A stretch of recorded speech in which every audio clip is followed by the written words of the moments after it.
At the center of nonviolence stands the principle of love. The nonviolent resistor would contend that in the struggle for human dignity, the oppressed people of the world must not succumb to the temptation of becoming bitter or indulging in hate campaigns. To retaliate in kind would do nothing but intensify the existence of hate in the universe. Along the way of life, someone must have sense enough and morality enough to cut off the chain of hate.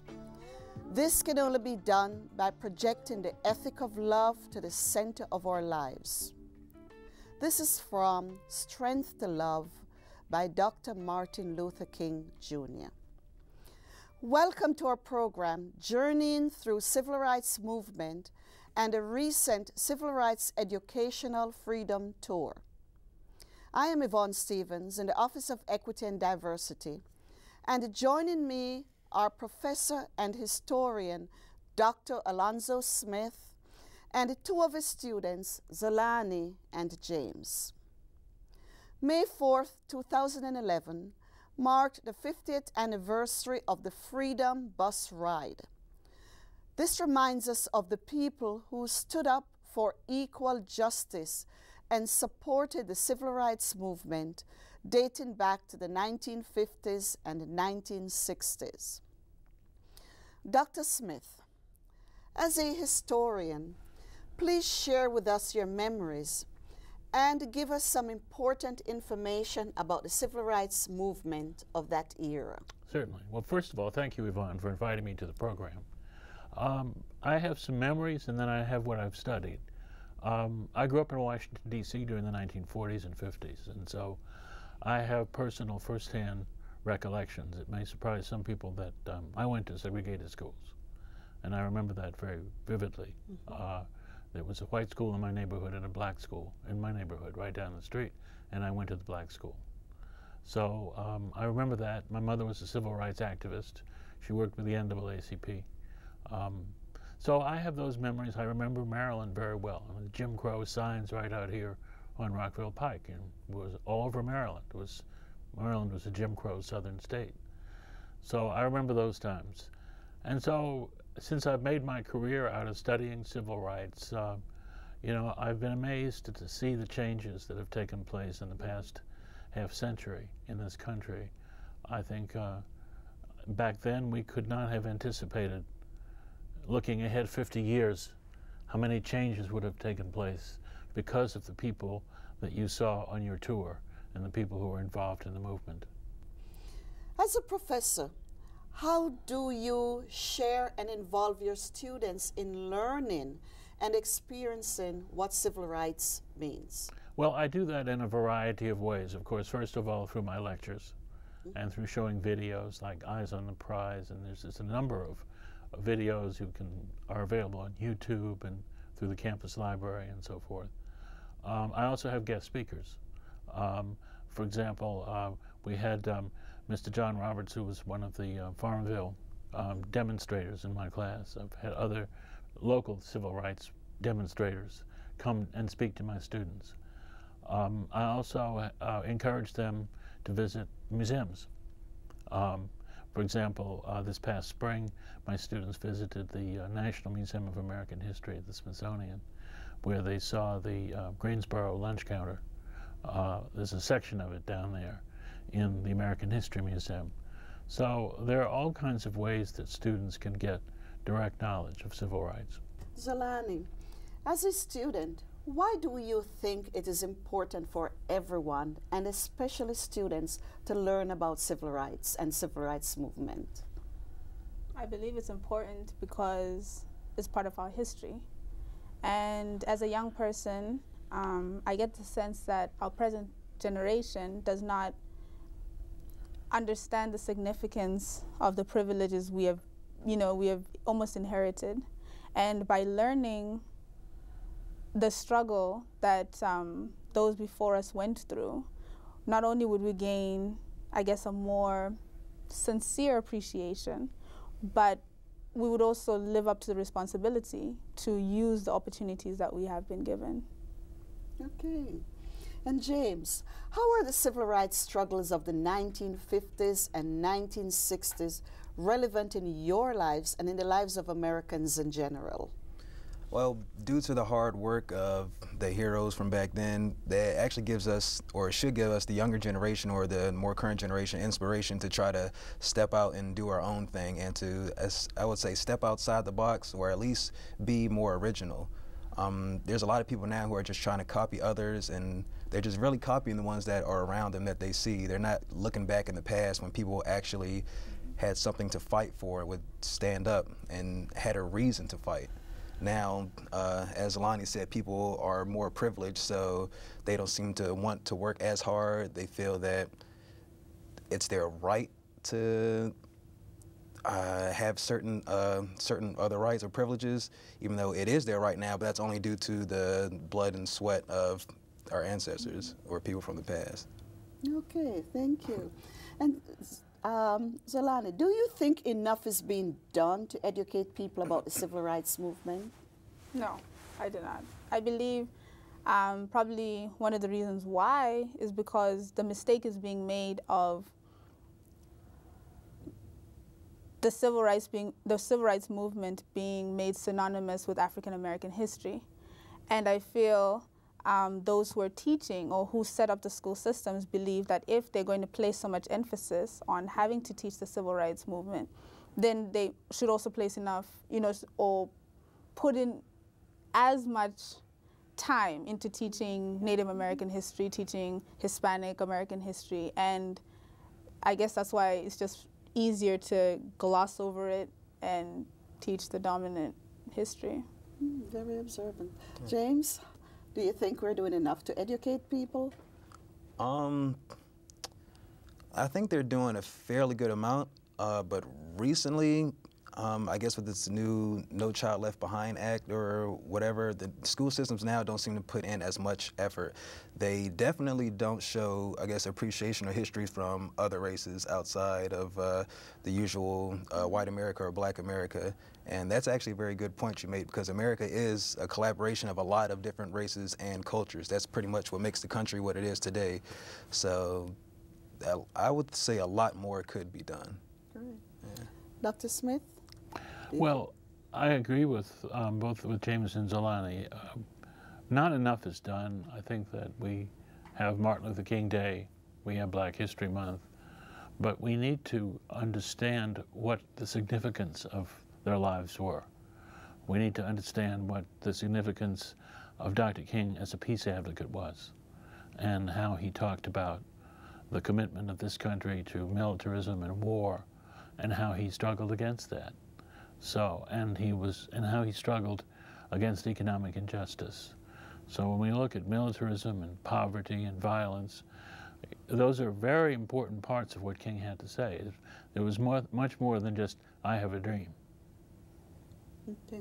Do you think because we have Dr. Martin Luther King Day, we celebrate his birthday at in January, do you think we're overlooking the other foot soldiers, as they're called, or other people who added to the civil rights movement? I think that when we celebrate Dr. King's Day, we celebrate a number of positive things about this country, not the least of which is the person who's president, and who got where he is through the road and the path that were laid by countless numbers of people. One of whom, the most prominent and the most articulate of whom, was Dr. King. But Dr. King is the symbol. And I think that the commemorations and the celebrations for King Day, for the monument that's going to be going up downtown, need to understand that he was the leader of a movement composed of many people, like Ella Baker and Bernice Johnson Reagan, and just a whole host of people who really were the foot soldiers, and so we need to honor them too. Okay. Okay. So, Dr. Smith, what are some of the things students at Montgomery College can do to support civil rights? Well, I think that they need to understand, first of all, just be familiar with the college's policies on equity and diversity and understand what they mean and why the office is there and what it does. I think they need to understand all the various resources that we have in the library and to understand what the librarians have to offer students that can be incorporated. I think they need to attend the events, not just in Black History Month, as James and Zolani mentioned, but Hispanic Heritage Month, Women's History Month, Asian American History Month, Native American History Month. All of those, contribute to what makes our society democracy. We have laws, we have a constitution, we have a legal system, we have a court system, which does a great deal to protect individual freedom and individual rights. But one of the most important aspects of our free society is diversity and the fact that people can live together. We don't always do a good job, but we do as a good a job, if not better, than a lot of other places in the world. I mean, we don't blow each other up usually, because we disagree. And I think that's a very important strength. Okay. Are there any courses or programs offered at Montgomery College that address the civil rights movement of the 1950s and 1960s? Well, we have a number of courses that specifically address the civil rights movement. We have a course on the history of civil rights, History 136. We also have a course, History 130, which deals with the Black experience since the Civil War. And finally, we have an interdisciplinary program in ethnic studies, ethnic social studies. And we offer both a letter of recognition, which is, I think, 12 credit hours, and we offer a certificate, which is approximately 20 credit hours. And those are good for people who have already had college training in an area like criminal justice or education or personnel management, who need diversity training and who need diversity sensitivity. And so the Ethnic Social Studies program was created, it's a new program, and was created to give people the sensitivity that they need in a multicultural society and in an increasingly diverse world. Okay. Have you taken any of those courses? Have you taken any courses related to the civil rights movement or ethnic studies or African American literature, any of those courses? Have you taken any related courses? I guess I'm at the beginning of my journey. I've just taken Professor Alonzo's class, African American History. Oh, okay. I guess one which is sort of related but not so much is Literature of the Holocaust, where, there's the connection between civil rights and human rights. Yes. So that is how, yeah. Were you able to take any of those courses, James? Only the African American History course. Okay. Okay. Do you plan to take any more courses? I do. You do? Okay. After hearing about them now, I'm a lot more interested. Interested in that. Yeah, okay, great. And Professor Smith also talked about that new certificate program that's going to be started. Is it in the fall? Well, we've already begun to offer the courses, some of them. Okay. And so we have a couple of people who are already working on the certificate and the letter of recognition. Okay, good. Okay. Invisible giants buried in unmarked graves, living in tents and tent cities, projects without picket fences, flourishing in jails without bars, sleeping through nights without stars, and rising to do it again. Keep coming, keep glowing until the light of your wisdom is so brilliant that the seventh generation will love you profusely and be healed. This is an excerpt taken from the book, The Invisible Giants. Thank you, Dr. Smith, Zolani, and James for joining us today to talk about civil rights and the civil rights movement. Coming up, We will talk with Mr. James Stowe, Director of Montgomery County Human Rights Office, and Mr. Russell Campbell, Director of Montgomery County Human Rights Commission.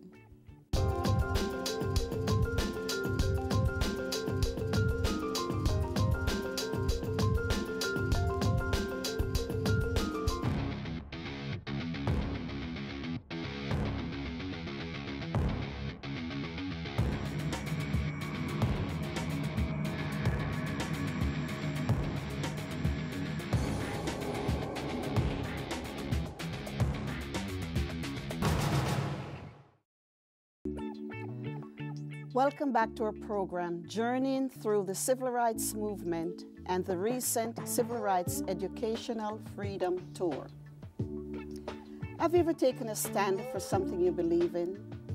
Have you ever written to a politician or decision maker demanding change? Have you ever marched for a cause or supported an action? Edmund Burke said, "All that is necessary for the forces of evil to win in the world is for enough good men or women to do nothing."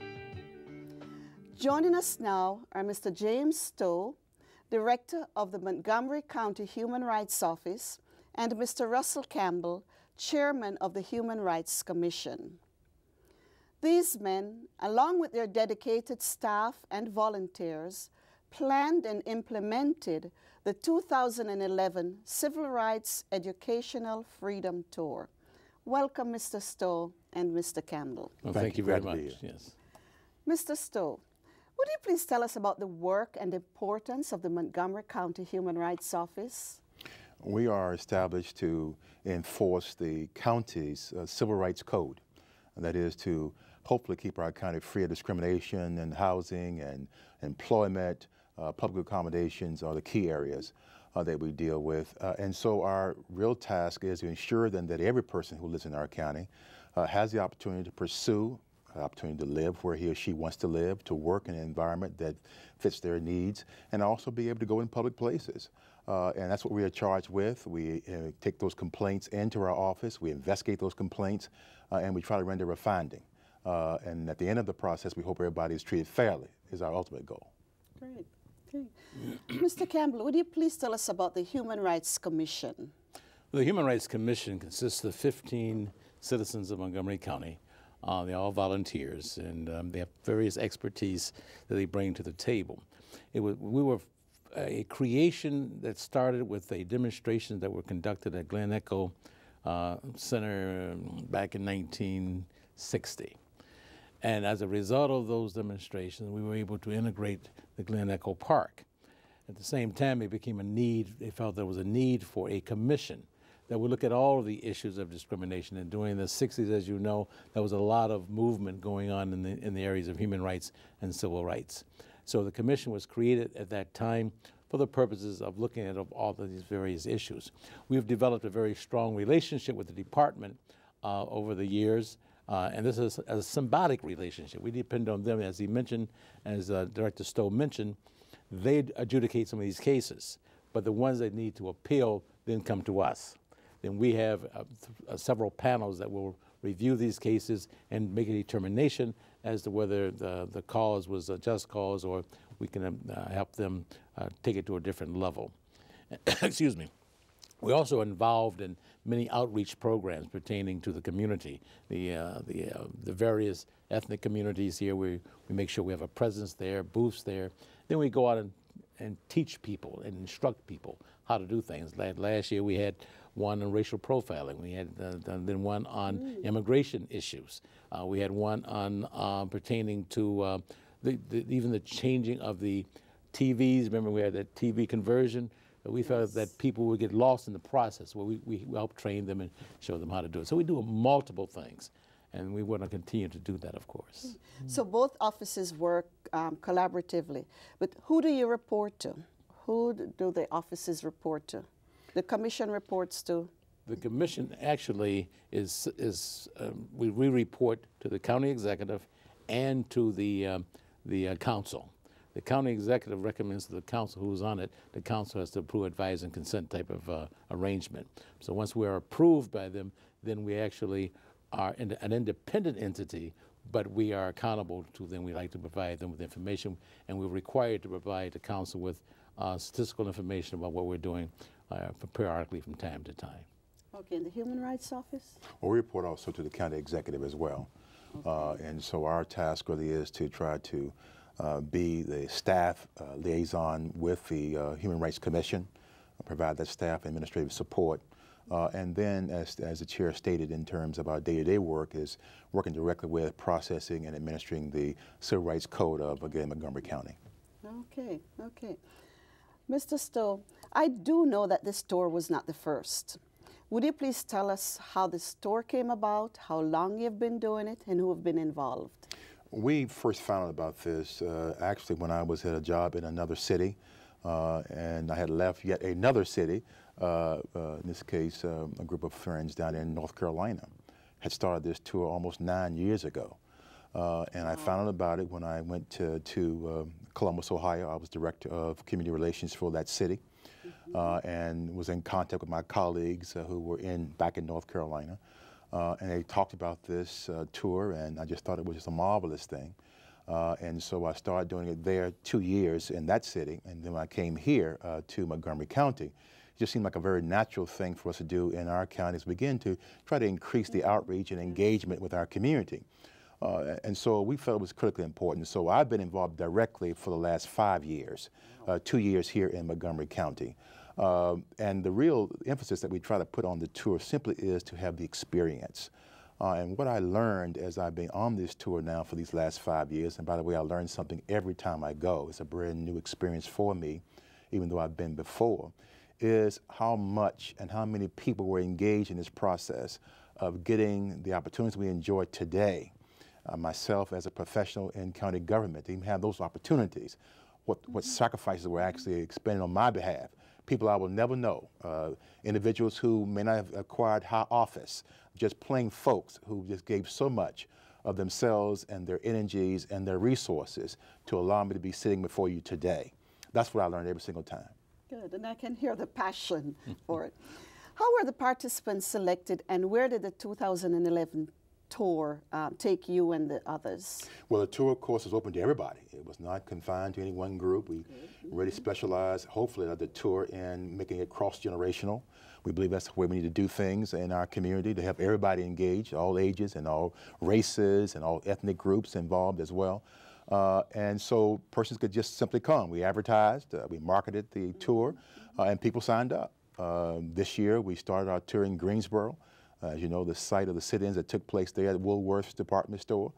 It was the very first time we've done that before, I should say, and people were quite enthused about that, and I think got a lot out of that. Leaving Greensboro, headed down to Atlanta, had a chance then to see the birthplace of Dr. King and see all the things that happened in and around that city. We left there, headed down to Tuskegee, Alabama, the home, of course, of the Tuskegee Airmen that were based there, and also Booker T. Washington, George Washington Carver, of course, that did his laboratory work there as well.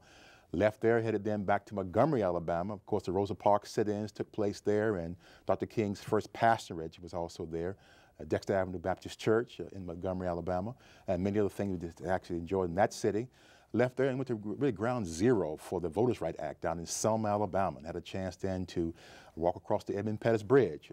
Folk may remember Bloody Sunday, which happened March 7th of 1965, where they were interrupted in terms of the marches by, again, the police and state patrol in that city, and that led then to the real, I guess, the nation's realization of what was going on down south, as it were, when people saw on television about what happened on Bloody Sunday. We leave then Selma, headed down to Birmingham. And this is where, again, young people really took over the movement and got involved. And we may remember the 4 little girls that were killed in 16th Street Baptist Church and the things that took place in Kelleringham Park. We leave there, then headed down then to Memphis, Tennessee. And of course, the place and the space where Dr. King was assassinated. And when you go through that museum, the Lorraine Motel, you get the chance to see, and I believe experience in real time, as it were, what took place on April 4th of 1968. And so you get some sense about what happened. And by doing it in this linear kind of way, starting again in Greensboro, ending up in Memphis, you truly understand about what I mentioned a minute ago, about all the people who were involved, the big and the small, that play such an enormous price for what we enjoy today in terms of our freedoms and our movement about this fair country of ours. Right. Okay, during the bus ride, I've had the privilege of participating in the 2011 tour, and I remember clearly that during the bus ride, you emphasized that the tour was not for sightseeing, but that it was a pilgrimage. Would you explain what you meant by that, and why was it important to keep reminding the participants that this was a very important tour and that it was not for sightseeing? Well, the key thing for us was simply this, is that many of us have to understand what we enjoy today had a beginning someplace. And so the pilgrimage is going back to where we begun, and certainly the beginning place of some of the things that we sort of they just take for granted. And we have a chance then to go back and experience, and we had, as you know, the opportunity to talk with people who were there, who were eyewitness to what took place, not you know, someone who was sort of filtering through their own idea about what took place, but actual participants. And to be able then to have them tell their stories and for us to hear them, and be able then to kind of even feel what it must have been like as they begin to tell us and share with us their memories of what took place. It allowed many of us to go back there ourselves, to have the experience, albeit vicariously, of what took place in those settings. I just think it's a very marvelous thing to be able to do that. So when you come back, you begin to appreciate, okay, now here is how it happened. And more importantly, I'm a benefactor, beneficiary, as it were, of what took place so many years ago that has a profound impact on what I enjoy today. I mentioned a minute ago in terms of my movement just about the country. There were people in those days who couldn't even move freely throughout the South. Just little things that sometimes to us just seem so routine, all that had a beginning. So what I was saying was, focus in on to all our participants, focus in on the sense of how we got to where we are today. Listen to the stories, find out all you possibly can find out about you know, how things happen and why they happen. And more important than the impact they have on us as we go forward. Of course, the other thing was I was trying to share with people too is that, you know, this is not going to be a time to sit around and look at this, look at that from a sightseeing perspective. This is about education and a chance to learn, remember, and celebrate. It really was heart-throbbing to see some of the things, and I do understand what you meant about sightseeing and the pilgrimage. It really was an eye-opener. Okay, Mr. Campbell, would you tell us about the most unforgettable experience you have had during the early civil rights movement? Well, I'm one of those students that he was talking about who decided to join the movement back in the early 60s. My daddy was a Baptist preacher, and he kind of gave us a sense of service. And almost felt like it was an obligation. To be a PK or preacher's kid brought with us a certain amount of expectation. I don't know if I bought into that expectation part, but I did have the feeling that living in Detroit, Michigan, there was things going on in the South that I wanted to be a part of. I had organized sit-ins, what do you call support sit-ins at the Woolworth Five and Dime in Detroit to match what the kids were doing down in Greensboro. And by doing this, I was able to bring forth a lot of the other young people in my high school to go after other areas. And Detroit, even though it was a so-called northern city, was very segregated still. I mean, things like we would have to have a separate time to go to the roller skating rink, but then they had club night. Club night was for white people only. We didn't know that until I got a membership by one of my white friends, and they kicked me out. But using that, I decided to go down to Atlanta, join the student movement at Morehouse College. I had a chance to meet Martin Luther King and also go to jail with him down in Albany. And you asked me about the most memorable. Well, of course, the most memorable is seeing 200-300 students marching down the street for a cause and knowing that you are helping to organize that. You know, it becomes a part of what the pride. And one of the things my daddy taught me, he said, always leave a place better off because you were there. And one of the things that I felt is that at the time, I didn't feel like I was making history, but I was changing the direction of America. They had put me in jail. You know, when you push, people push back. So you have a choice. Either you go or you don't. And we had signed a pledge, and I had to sign a pledge. It was called Pledge for Nonviolence. And that pledge said that I believed in this cause. Now, I looked at nonviolence as a strategy, not a philosophy. I'm from Detroit. I have a tendency to want to hit back. However, I saw that this strategy was working, that hitting back wasn't working. So I took my hits, and I have a cut up in my eyebrow right now where I took a hit. But I always had red badge of courage because once I got that back on campus, the ladies just loved that, you know what I'm saying? So, but at the time, you know, it was like, we look at it that way. But in doing that, you know, I remember I was sitting up in jail looking out the window, and it was like I wasn't afraid. And people asked me, were you scared? I said, maybe I was too young to be afraid. But I just wasn't afraid. And the thing about it, while I was with jail, and we went to, there were many of the students were in jail with me, we connected with the prisoners, where they, I mean, I taught a prisoner how to play chess, for example, and they taught me how to press my shirt without using an iron. You know? And so it was this camaraderie that we developed. But then when we got out, we helped some of them in terms of giving letters to their parents, to their mother. One that guy gave a letter to me to give to his mother because he was going to be away for a long time. So the memorable parts all mixed up together because all of it had its own significance.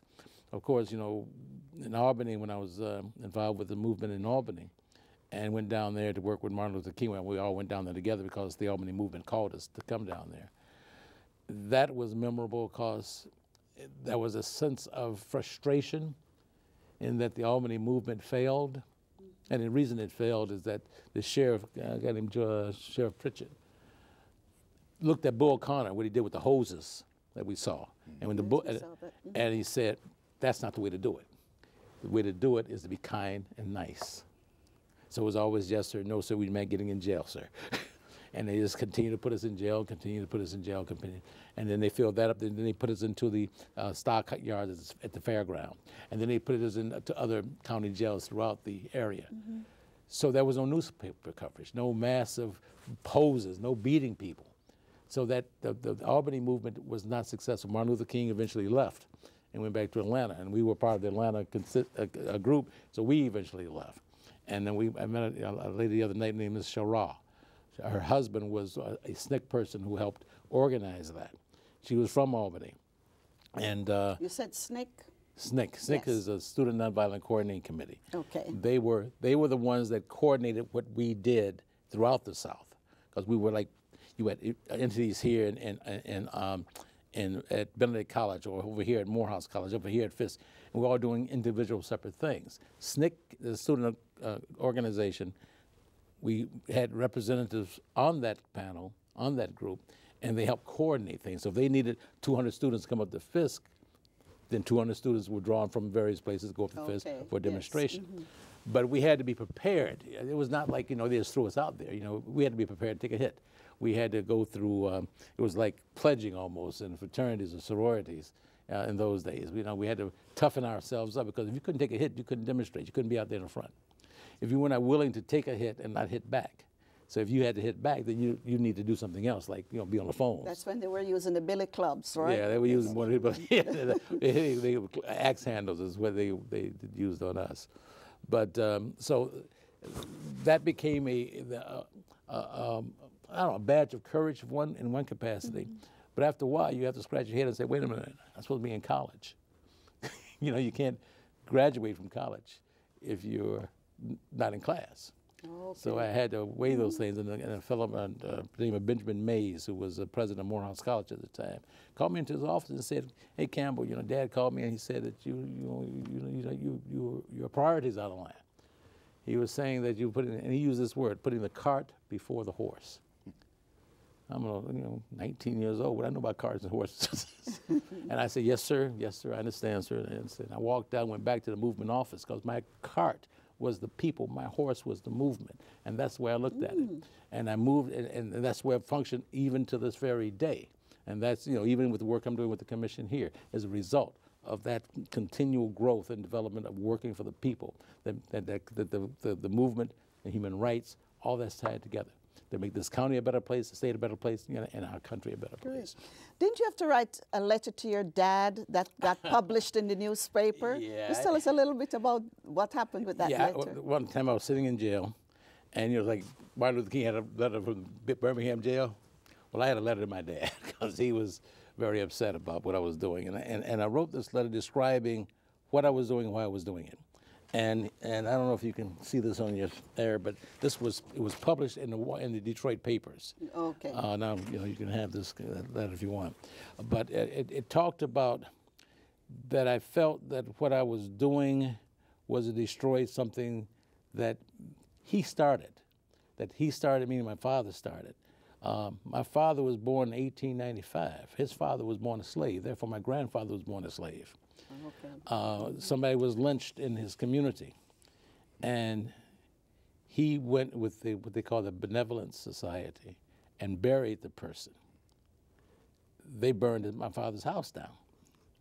You know, this is when he was living in South Carolina, because they, meaning the Ku Klux Klan, that had killed this guy because he had broken the rule. My dad buried somebody they didn't want buried. So it was that kind of connection. So when I wrote this letter to him, I wanted to make sure that he understood what I was doing. And I described the feeling that I had. I described what the outcome was going to be. And I described, and I read this letter sometime now, I wish I had it with me today, because it talks about a 19-year-old kid that's saying, you know, even if I'm destroyed, the movement goes on. Right. You know, so, you know, and I guess I wasn't afraid to die, because we have reasons that we put forth to sacrifice our lives for. But it would not, I want to die, of course, but I didn't think I would.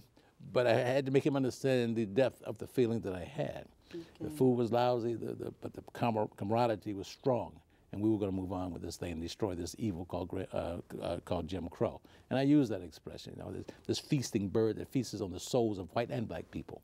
We need to destroy that, and those kind of words I used to him, and those are the things that were published. Yeah. Okay. Mr. Stowe, we had the opportunity of hearing Reverend Ct Vivian talk when we were at, in Atlanta, Georgia. Can you, he talked to us about his work with Dr. Martin Luther King. Can you tell us a little bit about Reverend Vivian, and also what was the most impressive information you think he shared that day? He too was one of those young people, as our chairman talked about, who came, was actually born in Peoria, Illinois, but did some things there in his own home community, and then came down, as many did, down to Fisk University, began the process of being trained and given instructions about how to be effective in the movement, and eventually connected with Dr. King. People may remember there is a famous scene with he in Dallas County. Dallas County's, the actual county seat is Selma, Alabama. The sheriff there, or the inspector there, was by a guy by the name of Jim Clark. There's a scene in Eye on the Prize that shows Ct Vivian, who's approaching Jim Clark and just petitioning him to let people into the courthouse to vote, to actually register to vote, as it turns out. And he's struck over the head by Jim Clark with a baton. And he's bleeding there, and again goes back to him again and says to him that you can beat me all you want. All we want is our right to be able to register to vote. Why don't you let us register to vote? And so that's a very vivid scene I will always remember looking at that documentary. And so it is from those beginnings that Ct Vivian then took on his own sense of his own advocacy and the skill sets that he in fact possessed. And probably the most impressive thing that he shared was that Dr. King really was about also understanding beyond the equal rights and justice. He really was talking about economic justice. And he talked about, is it not ironic that, in fact, again, to really the dissuading of his other partners, Dr. King's partners, did he go down to Memphis in the first place? To be there for, again, working sanitation workers. And workers' rights was the issue there. And because he understood that in order to get actually real justice, you got to have economic justice. And he was so far ahead of everybody else. And so Dr. Vivian kind of talks about that philosophy. And he would always say this to me, and this is just a kind of a separate and a side conversation that we had. But he said that they would come in after an event. They would sit around a table sometime at Dr. King's home. And all the various players would talk. Andrew Young, as an example, was a member of that team. David Abernathy was a member of that team. Jesse Jackson. All of them would sit around and kind of give their thoughts about what happened in the course of that day. And Dr. King would say very little, but would listen to everybody. And these meetings would start late in the evening and go sometimes at 6 o'clock the following morning, going through and debriefing. And people think that all this was haphazard. Everything was planned, down to every single detail, every movement. There was always a contingency if things did not work out, what to do. So this was not something that was helter-skelter. This was planned to the T. And so he kind of talked about how to come back and debrief every evening And after it was all said and done, Dr. King then would sort of quietly kind of comment on all that took place and set the agenda for the next day. So to truly understand his leadership, he talked about, he would tell me, is to understand the real brilliance of this man, that he was able then to be open enough to hear all these various opinions before speaking, and then coming out with what he felt was a summary, as it turns out, of everybody's thoughts as they plan the next day's strategy. See, that was a true leader. Good. And he's still very active. Oh, very active. He's 87 years young. Wow. and just very, very much still an advocate, still on the scene, and right now looking at issues that involve education is what he's on to right now. So. Yes, he spent quite a bit of time with us, and yes, he was in no hurry to go away. Can I just say one thing about sure. Dr. Vivian there? I'm a member of the Alpha Alpha fraternity, and this man in his advanced age, a year ago, pledged Alpha Phi Alpha fraternity. I said, wow. when he told me that, I said, you got to be kidding. Oh, yes, yes, yes, yes. He was really very active when we met with him. And that was such a pleasure talking with him. Yes. Okay. Well, Mr. Campbell, what message would you like to send to residents, workers, and students of Montgomery County about their role in helping to uphold civil rights? One of the things that I do with Montgomery County is I go to the public schools and I occasionally teach classes. And I tell these young people, I say, you know, we paid a big price for you to act up in class. You know, understand where you've come from. You know, we didn't cast this blood. We didn't cast this struggle for you to skip school, for you to play around, for you to do all these things that get you expelled. So the thing is, we have to get our kids rededicated and get them incentivized so they'll stay in school, so they'll graduate. We have one of the highest dropout rates among African American men, boys in this county than many other areas, and it should not be that way. The other thing is that the fight for civil rights is an ever-continual fight. Yes. It goes on now. Mm-hmm.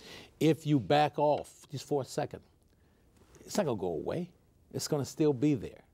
So to put less into human rights and less into civil rights, to put less emphasis in this and move, what's going to happen is that problems are going to increase. And I see this on a daily basis as we see people having, let's say, the marriage issue pertaining to gay marriages or same-sex marriages. That's the problem that's going to come into Montgomery County. We have to prepare for that. When we talk about people who want to move into a certain type of housing and they have a voucher, we need to protect those people. And that must continue. Montgomery County must be a refuge that perpetuates the agenda of Martin Luther King and the people that had paid this price. I'm part of an organization that's finishing up the memorial, Martin Luther King Memorial, down at the basin. Yes. It's going to be open up to the public. I have a big ceremony in August 28th. Of this year. Okay. I've been down there, I've seen it, and it's amazing. But I have to make sure, when I look at that, I say, you know, we don't want the dream to have died with the dreamer. We need to continue to have this thing move on. And in Montgomery County, if they aren't careful, will slide back to what it was. Because if you cut out the regulatory agencies, or try to diminish or reduce the regulatory agencies that govern these types of things, those types of things are going to sneak up on you like vermins in the dark. So if somebody say, well, what should we be careful of? Well, we should be careful of eliminating areas like the human rights departments, human rights commission, reducing anything like that. We should be careful about reducing those regulatory agencies that help us have a better life in this county. We should be careful about how we are perceived in terms of our documented and even undocumented laborers, so that people walking down the street who may look like us are asked to pull out the pass cards because they think we're from another country or something. So these are the types of things we need to continue to work on. These are the issues that face us today, and we turn our back for one time, it's going to grab us on the back and bring us down. Sure. Okay. Dr. Martin Luther King Jr. said, "All men are caught in an inescapable network of mutuality. tied in a single garment of destiny. Whatever affects one directly affects all indirectly. I can never be what I ought to be until you are what you ought to be. And you can never be what you ought to be until I am what I ought to be. Thank you, Mr. Stowe and Mr. Campbell, for being with us today, and also for the work you do with the Human Rights Office and Mr. Campbell with the Human Rights Commission. Coming up, we will talk with some of the people who participated in the 2011 Civil Rights Educational Freedom Tour. America's economic prosperity in the 21st century will depend on cybersecurity. With over 1.9 billion people online across the globe, cybersecurity jobs are in high demand to protect our public and national security. Master today's technology by enrolling in the Montgomery College Cybersecurity Program. We prepare entry-level computer technicians with expertise to enter the workforce or transfer credits for advanced degree opportunities. Apply today. Montgomery College, endless possibilities.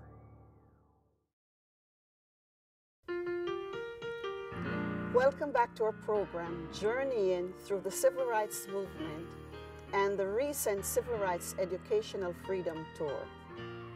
Joining us now are Ms. Sylvia Anderson, Outreach Coordinator for Diversity Initiatives at the Washington Suburban Sanitary Commission, Ms. Anita Neal Powell, President and CEO of the Lincoln Park Historical Foundation, Mr. Christopher McCoy, 9th grade student attending Magruder High School, and Mr. Jeffrey Bird, a Rockville High School student.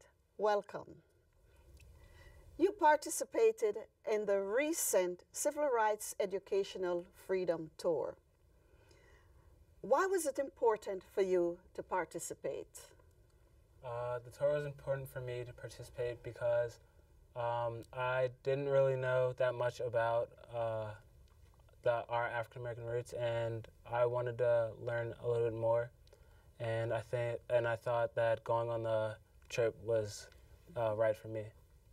Hey, Anita? The trip was important to me because I do a lot of research, and it's really important to not only research it, but to actually walk the grounds of those folks in which we were able to talk to and learn about, and the places where they actually lived, and where some of the activities took place. Great. It was important for me, particularly to go on this trip, because it meant a lot for me to delve deeper into my study of African American history, because it's important for me to know what my people have been through to give me the rights and the privileges that I deserve today. Okay, good. Good for you. It was very important to me because I have heard so much about the civil rights movement and the South, and this provided me with an opportunity to be there and to meet some of the people who were a part of that movement. Okay, okay. What was it like to ride on a bus for 6 days? I mean, those 6 days were pretty interesting. We had a lot of good experiences.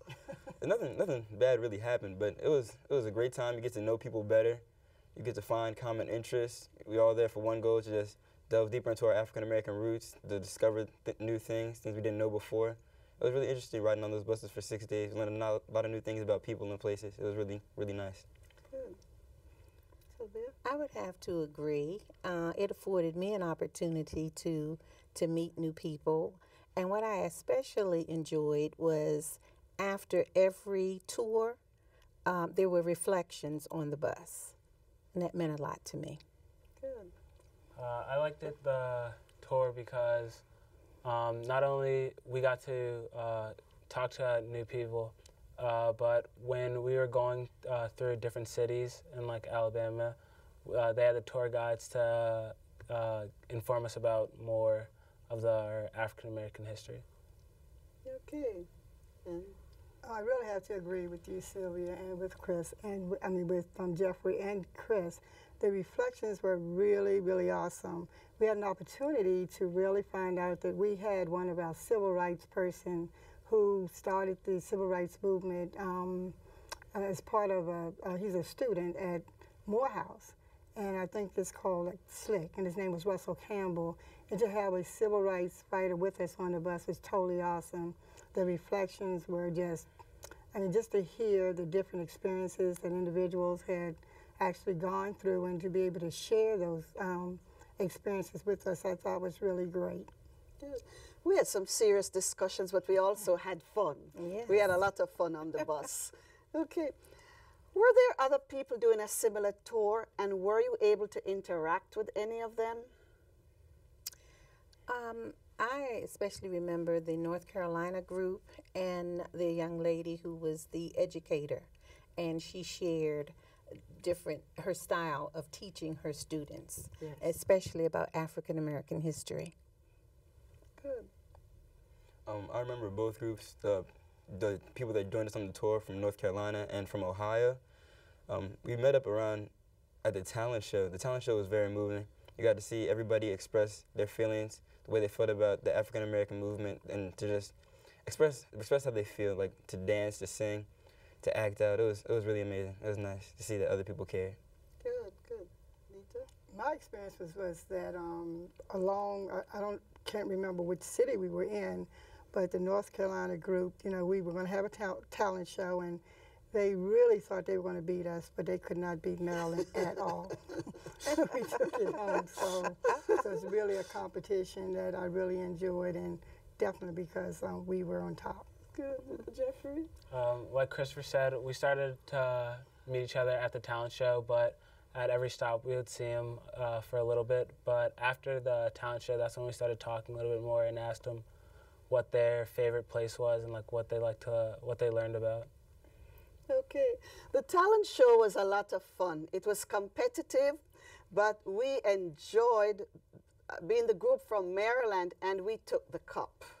We took the cup, and they were teasing us before the talent show, yes, and we rubbed it in. However, a lot of the people who competed, it was a friendly competition, but they brought out a lot that they learned while we were on the trip, and they used information we got from some of the museums to use it in their songs and poems and drama, and we really had a good time.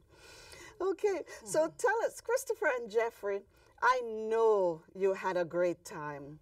Tell us about some of the relationships that you built while you were on the tour.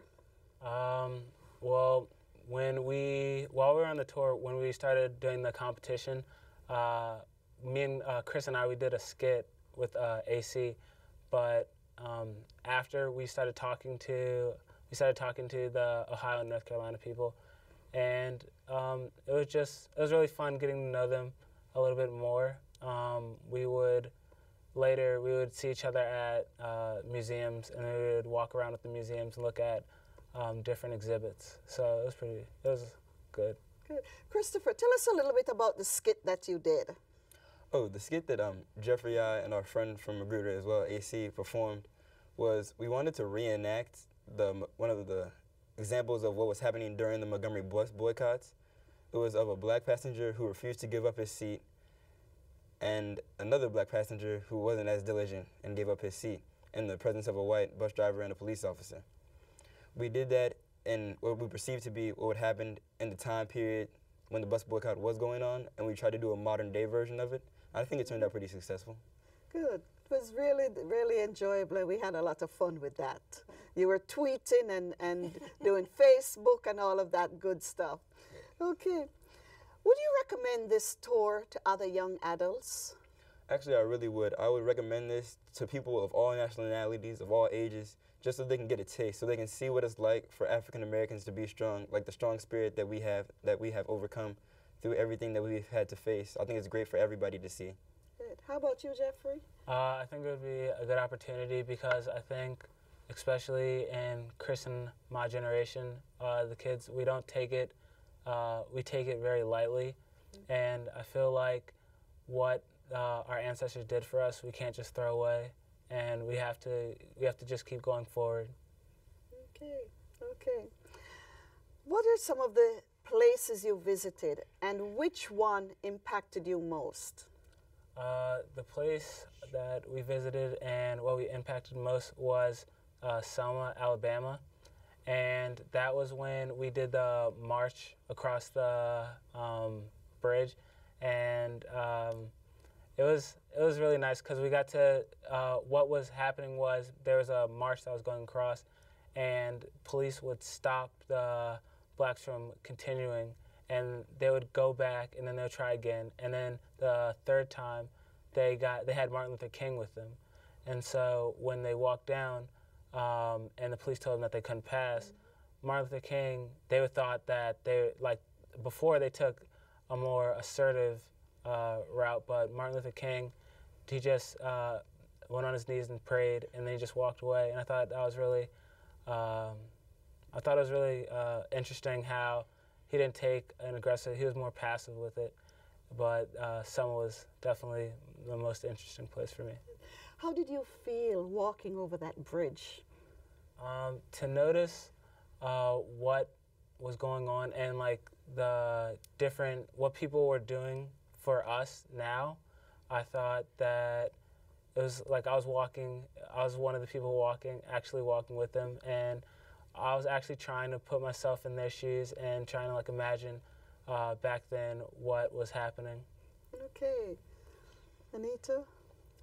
You know, that's a very hard question because I have a lot of reflections of all the places that we visited.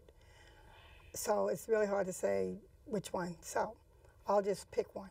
Because I can say something about all of them. Okay, sure. But I think Montgomery, Alabama, actually visiting the parsonage where Dr. King lived.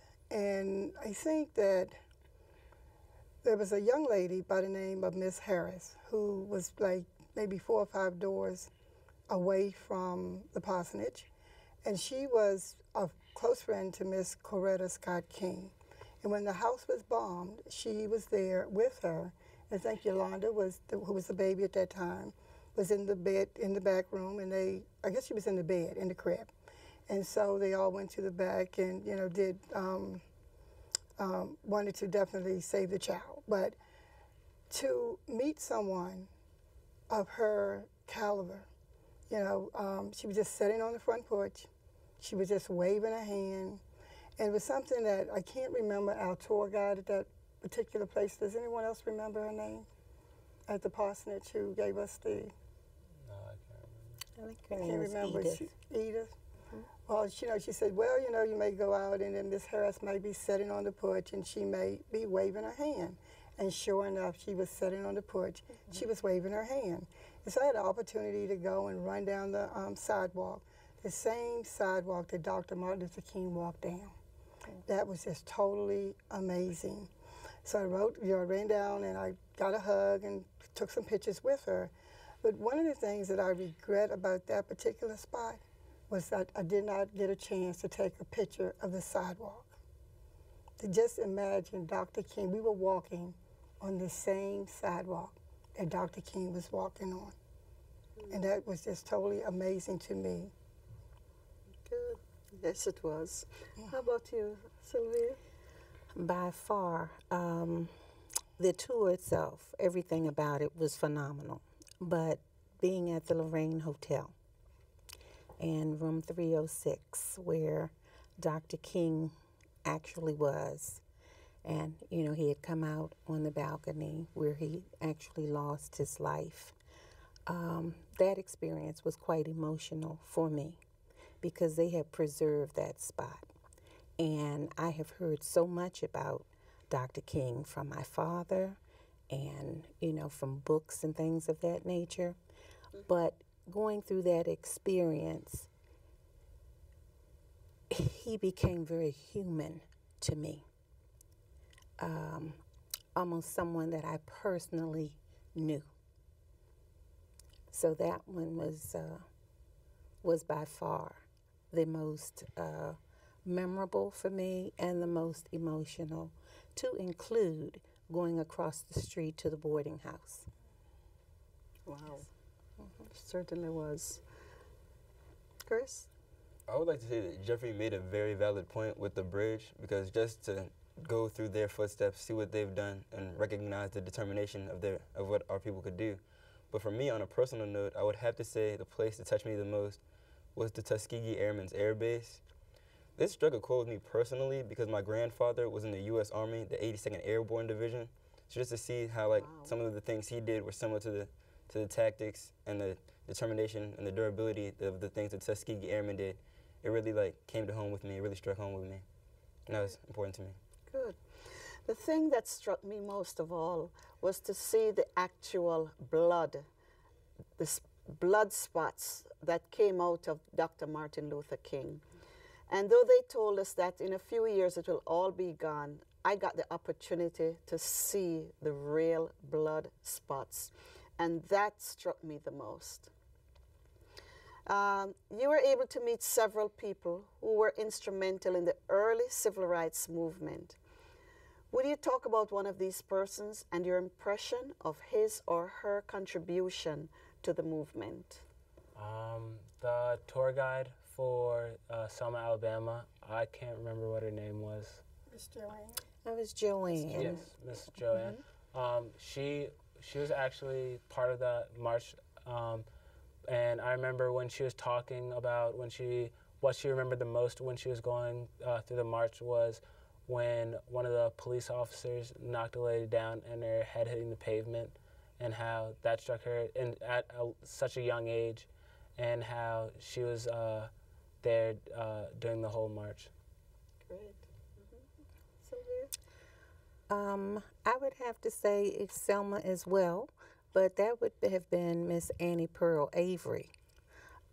She was a real pioneer for the civil rights movement, and to actually meet her, talk to her, and to receive her autograph was something very special for me. Great. Christopher? I would have to say when we were back at the parsonage with Miss Harris, that really did speak to me, because when I went up there and I shook her hand, it just felt like you knew that the civil rights movement was real and everything that happened was real. Like, you couldn't deny any of the things that happened, though some people tried to.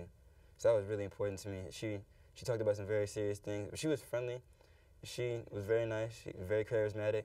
And she said she had a caliber of somebody that she would respect. She's very respectable, nice, honorable lady. But it was great to just be there and shake her hand just so you can know how real it was, how genuine everything that happened during the civil rights movement was. It was very important. Great, great. Anita? I had an opportunity to talk personally with Dr. Ct Vivian, and I believe he was, what, 87?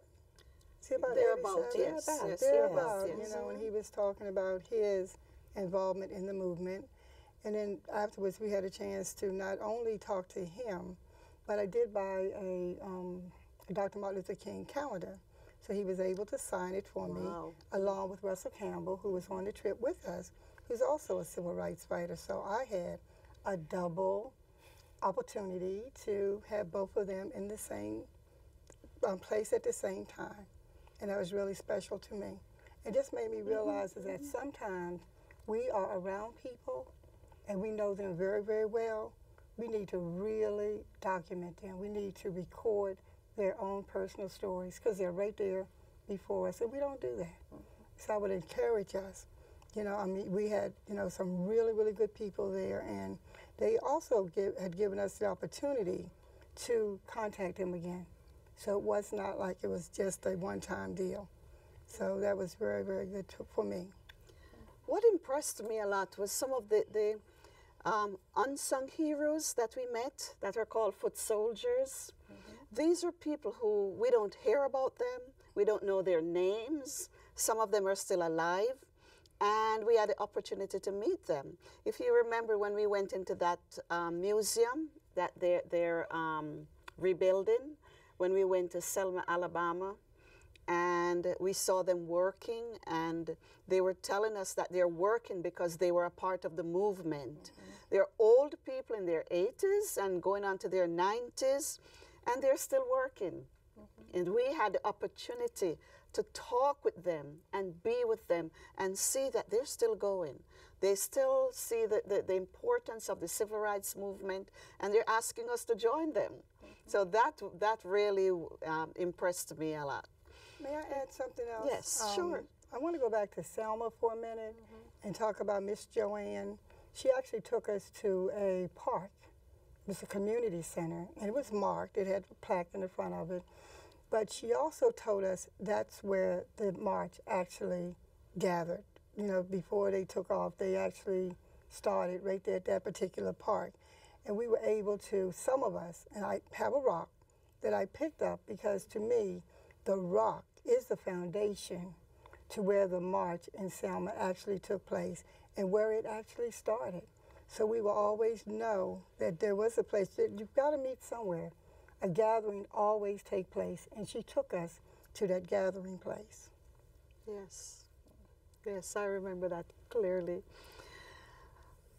How can you help to promote information and or action about civil rights and civil liberties among your peers? What I try to do when I'm at school is during class, we have after-school activities, like we have African American Club as well as other ethnic groups where we can all gather together and share our experiences. As soon as I got back to school, I'd like to say that that was one of the things I shared. I gave information about the tour, and I encouraged it. I recommended it because people need to know the things that happened, that it wasn't like make-believe. These things actually happened, and that you just need to, people need to recognize that these things are real.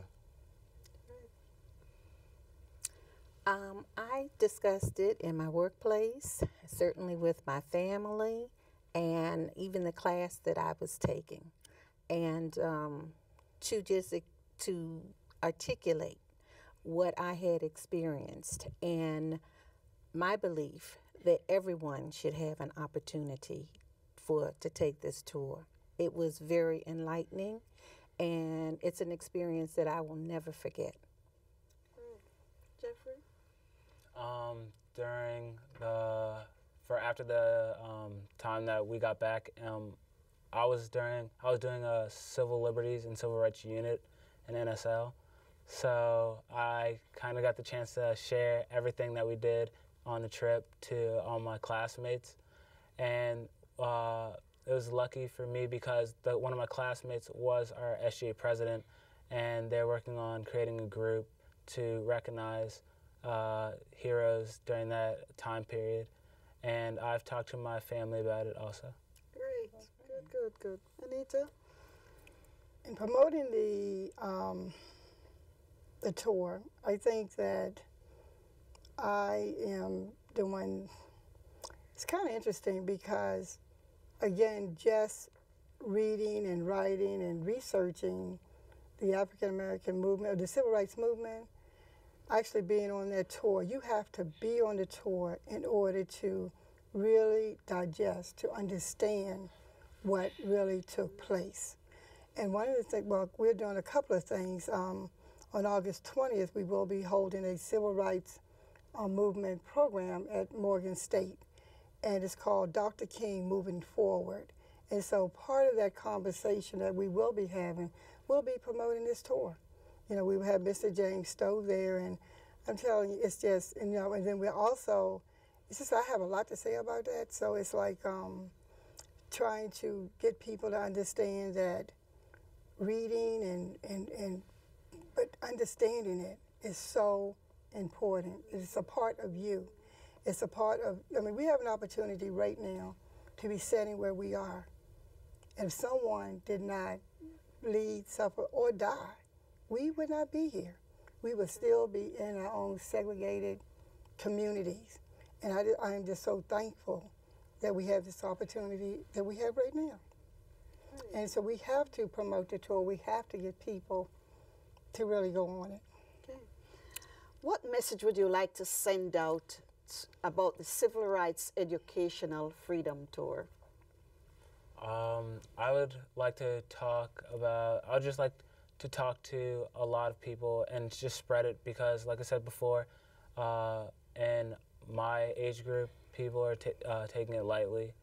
And I think if they went on the trip, they would understand why it's so important for everybody, not just the African American race, but all races, to understand the struggles that we had to go through.